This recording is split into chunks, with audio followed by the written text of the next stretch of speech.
Cette vidéo s'adresse aux jeunes qui n'ont pas d'enfants et qui souhaitent fonder une famille, avoir des enfants. Comme vous le savez, avoir un enfant, c'est pour toute la vie. Et l'idéal, c'est d'avoir un bon départ. Donc le départ commence bien avant la conception. Est-ce que votre corps est en bonne santé? Est-ce que votre corps est sain? Est-ce qu'il est intoxiqué aux métaux lourds ou pas? Alors la réponse est rapide. Si votre grand-mère, votre mère et vous-même avez des amalgames en bouche, des plombages que l'on appelle, vous avez reçu des vaccins, votre corps est intoxiqué aux métaux lourds.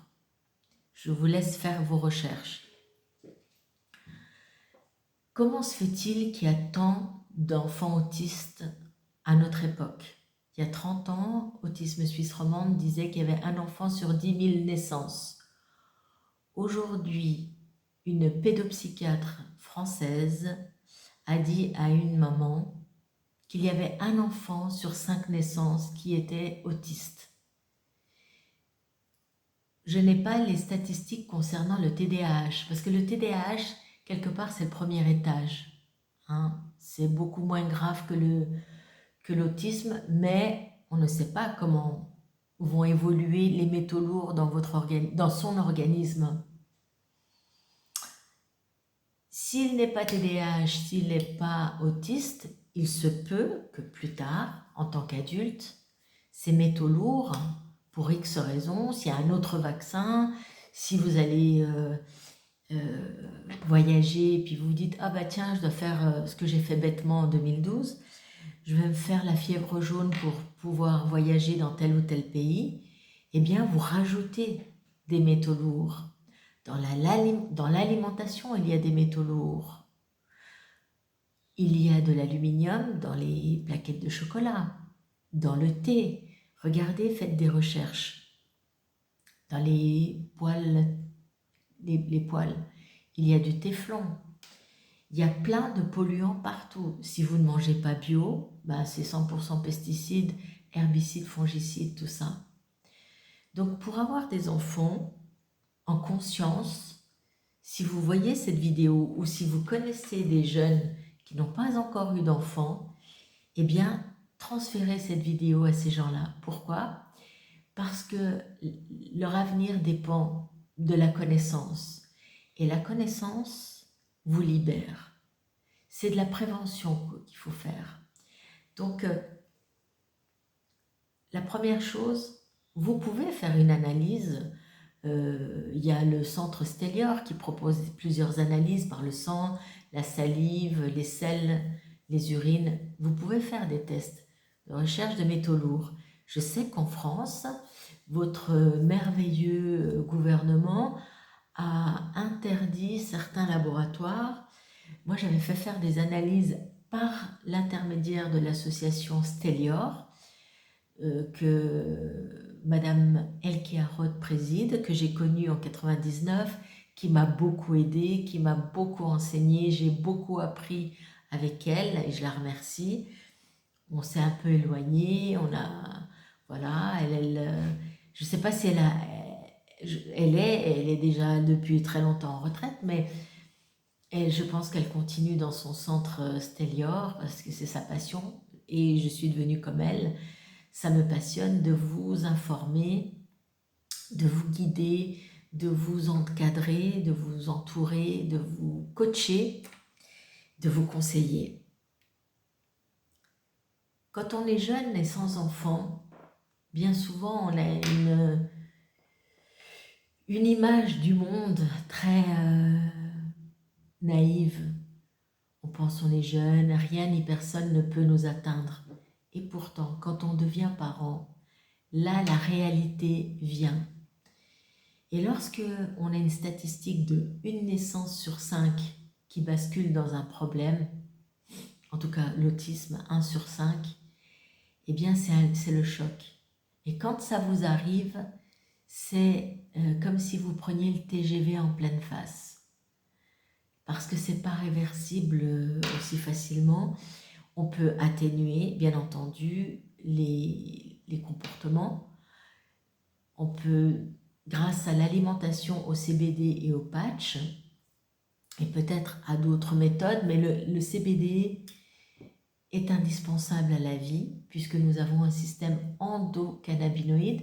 Je vous laisse le soin de regarder la vidéo qui se trouve sur cette page Autisme, hyperactivité et CBD. Le système endocannabinoïde, tout le monde en a un, qui a été conçu dans l'embryon, entre le 12e et le 16e jour de l'existence de l'embryon, et nous devons tous le nourrir grâce aux phytocannabinoïdes.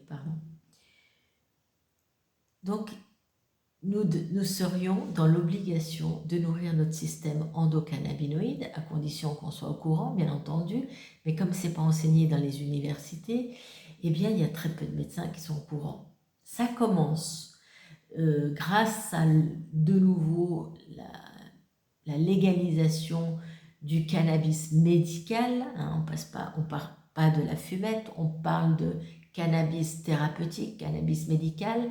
Le mot cannabis est le mot latin du chanvre. Et dans la famille du chanvre, il y a plusieurs plantes.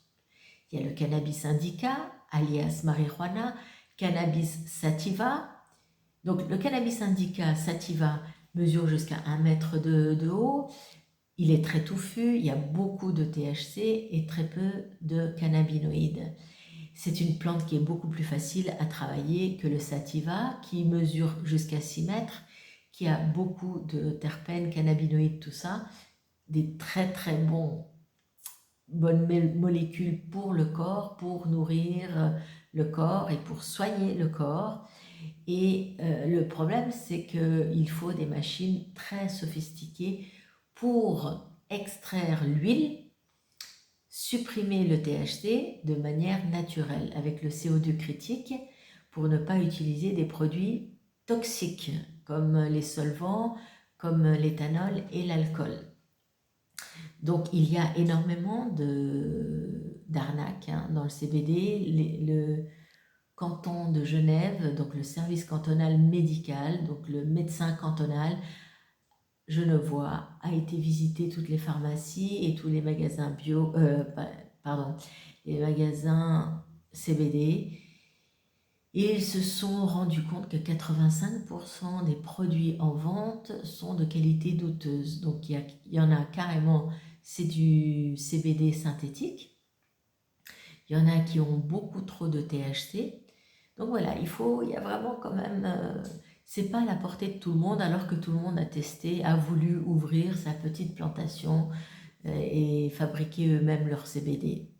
Donc il faut faire attention de ne pas péjorer la santé de vos enfants en achetant un produit n'importe où qui, dans des boutiques qui ne vous fournissent pas une fiche technique, une fiche d'analyse avec des garanties que le produit est sain et ne va pas péjorer la santé de votre enfant, parce que ce serait le comble. Alors dans ce cas, il vaut mieux rien faire. On revient aux futurs parents. Si vous envisagez d'avoir des enfants, je vous conseille de détoxifier votre corps, mais pas de n'importe quelle manière. Je vous déconseille, ça c'était Elke Harrod qui me disait, attention la chlorella, la spiruline, tout ça, parce que ce sont des algues.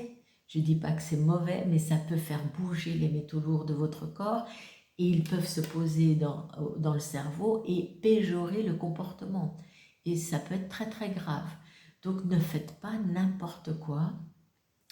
Je vous conseille d'abord de faire des analyses, par exemple auprès du centre Stellior ou un autre laboratoire sérieux. Stellior est à Genève, eux ils travaillent avec des laboratoires, je ne sais plus, à l'époque c'était Paris, mais il me semble que Paris est fermé et qu'ils auraient ouvert un centre en Belgique. Donc la recherche des métaux lourds, ça c'est très important. Les intoxications et les intolérances alimentaires, c'est très important aussi. Et préparez votre corps. Prévoyez une grossesse dans les 2 à 3 ans, ce serait l'idéal. Pour nourrir correctement votre corps, détoxifier de votre corps et nourrir de bonnes choses votre corps pour qu'il puisse avoir une grossesse saine et que votre corps ne transfère pas par voie placentaire toutes ces toxines pour votre enfant. Lorsque le premier enfant est un garçon, c'est vraiment des grands risques d'intoxiquer cet enfant et d'avoir un enfant soit TDAH, soit autiste. Pourquoi? Parce que les garçons sont beaucoup plus fragiles. Ne me demandez pas pourquoi, parce que je serais incapable de vous expliquer, mais c'est la réalité. Donc voilà, vouloir fonder une famille, c'est pas donné à tout le monde. Avant de faire un enfant, observez bien votre conjoint, votre compagnon. Est-ce que ça va être un bon père? Est-ce qu'au moindre problème, il va prendre la fuite? Car 98% des femmes qui donnent naissance à un enfant autiste ou TDAH, eh bien leur compagnon ne tient pas la route. Et élever un enfant sans le père, c'est très difficile, très très difficile. Mais il vaut mieux être seul que mal accompagné, parce qu'il y a des pères qui ne tiennent pas la route et qui sont très maltraitants. Donc, mais avant, essayez d'analyser qui est avec vous, quelles sont ses valeurs, quelles sont ses valeurs au niveau éducatif. Et aussi, est-ce que vous êtes prêt, vous, en tant que futurs parents, à changer vos habitudes alimentaires? Parce que Coca, McDo, kebab, fumette, alcool, drogue, tout va dans le sang, tout va dans le placenta. Donc si vous vous nourrissez mal, imaginez la qualité de la santé de ce futur enfant. Qu'est-ce que vous allez lui proposer comme qualité de vie, comme qualité alimentaire? Voilà, je pense que déjà, il faut commencer par vous-même et ensuite, vous pourrez accueillir dans les meilleures conditions votre bébé. Si vous avez besoin de conseils, si vous avez besoin d'un suivi, contactez-moi, soit sur Messenger, Marisol de Mora. Le mieux, c'est quand même, je mettrai sous la vidéo mes coordonnées téléphoniques, parce que des fois, je reçois beaucoup de messages et des fois, certains, je ne les vois pas. Donc, vous pouvez aussi m'écrire sous cette vidéo. J'espère que... Mais si vous voyez que je ne vous réponds pas, parce que normalement, dans les 24 heures, 48 heures, je réponds. Si je ne vous ai pas répondu, c'est que je n'ai pas vu votre message. Donc, téléphonez-moi sur WhatsApp au 00 41 77 495 10 69. Donc, surtout à partir de 13 heures, c'est là que je suis plus disponible. Je vous souhaite une bonne réflexion, une bonne prise de conscience. Faites vos recherches, ne me croyez pas sur parole. Regardez le fil de cette page, il y a énormément de renseignements sur l'alimentation, sur le CBD. Les patchs, je n'en parle pas encore, parce que bien souvent, quand les gens ont acheté le CBD, ils n'ont plus les sous pour les patchs. Il y a aussi un dernier point que j'aimerais parler avec vous, c'est si vous avez très peu de revenus, pensez qu'un enfant, ça coûte et ça revient très cher, surtout quand ils ont des problèmes. Alors préparez-vous dans la vie pour avoir les ressources financières suffisantes pour bien accueillir, pour bien vivre, pour vous donner la possibilité de rester à la maison les premières années de la vie de cet enfant, parce que c'est capital. Sans vouloir critiquer qui que ce soit, parce que moi j'ai dû aussi mettre Gabriel en nounou à l'âge de 6 mois. Avoir un enfant et devoir le placer dans une famille, une nounou ou une crèche, est-ce que c'est ça le véritable sens de la vie? Je pense que il serait sage de prévoir que la maman puisse rester les premiers mois. Pourquoi? Parce que déjà, quand on met un enfant au monde, on est déjà bien fatigué. C'est plus comme avant. Vous ne pouvez plus faire les grasses matinées comme avant. Et parfois, il y a la petite déprime là, après l'accouchement. C'est pas facile les premières années. L'enfant, parfois, ne dort pas bien, il confond le jour et la nuit, etc. Et le but de la vie, c'est de pouvoir s'occuper de ses enfants et ne pas les placer, que ce soit une autre qui l'élève, même si elle est adorable. Moi, je connais une nounou adorable qui s'appelle Julie. Mais voilà, c'est pas ça le but de la vie. C'est pas mettre des enfants au monde et de les mettre chez la nounou ou dans une crèche avec l'excuse et la bonne excuse aussi hein, de sociabiliser les enfants. On ne met pas des enfants au monde pour les laisser aux autres. Alors, si vous n'avez pas encore d'enfants, faites un effort, une rétrospection. Qui je suis? Comment je mange? Qu'est-ce que j'ai fait dans ma vie qui peut, comment dire, perturber la santé de mon enfant? Les vaccins, les tatouages, la malbouffe.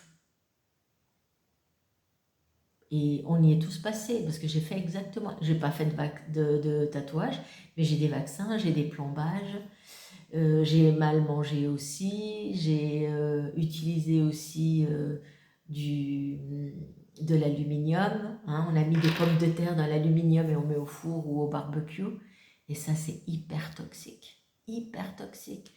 Donc voilà, vous avez de la chance, vous êtes au début de votre vie d'adulte. Vous n'avez pas encore d'enfant et cette vidéo s'adresse à vous. Vous n'avez pas encore d'enfant et vous souhaitez avoir des enfants, fonder une famille. Voici mes conseils. Je reste à votre disposition. Pardon pour les parents qui sont déjà parents et qui ont déjà des enfants et qui ont fait tout ce qu'il ne fallait pas faire comme moi, d'accord? Je ne vous jette pas la pierre puisque j'ai fait la même chose. Mais je suis là pour faire de l'information, pour éviter que les jeunes et les futurs parents commettent les mêmes erreurs que moi et que beaucoup de parents. Voilà, à disposition, prenez soin de vous, réfléchissez, prenez contact avec moi. Et si vous connaissez, si vous avez déjà des enfants, ou si vous êtes, quel que soit votre âge, et vous connaissez des jeunes qui souhaitent fonder une famille et qui n'ont pas encore d'enfants, transférez déjà, mettez un pouce si vous appréciez mon travail et mes conseils, et transférez, diffusez cette vidéo. C'est très important. L'avenir de ces enfants et de ces couples en dépend. C'est très très important. Bonne journée, bonne génération et puis à bientôt.